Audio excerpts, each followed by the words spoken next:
Kanyang-kanyang post sa social media ang mga kababayan nating nagkaroon ng chance ng makapagpa-picture kina Coco Martin at Julia Montes habang nakabakasyon ang power couple sa Spain.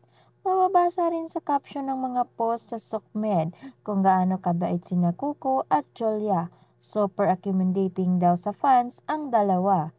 Pero sabi nga, you cannot please everybody. Dahil kung marami ang aliw na aliw sa kabaitan at sweetness ng Coco Jol, may ilang netizens din ang post ng mga hindi kaaya-ayang komento sa mismong page ng dalawa sa Instagram.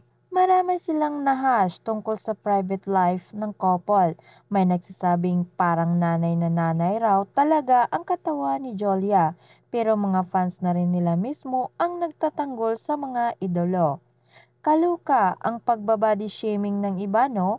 Bawal ang ganyan ha, kakaloka kayo. Samantala, masayang-masaya ang fans ni Julia sa online world, hindi lang dahil sa importansya at pagmamahal na ibinigay ni Coco sa idolo nila, kung hindi dahil sa recognition na ibibigay ng 70th The Edis Awards sa actress bilang isa sa mga box office heroes para sa success ng pelikula nila ni Alden Richards na Five Breakups and a Romance, kasama ni Julia sa kaparehong parangal na igagawad ng Society of Philippine Entertainment Editors, sinang Alden, Catherine Bernardo, Piolo Pascual at ang mag-asawang Marian Rivera at Dingdong Dantes. Samantala, Coco Martin has finally confirmed that he has a relationship with Julia Montes for 12 years, putting an end to long-standing speculation about their romantic status. Coco Martin and Julia Montes fans may now rejoice. The Batang Quiapo star made the revelation on Tuesday, where they were asked about the status of their romance.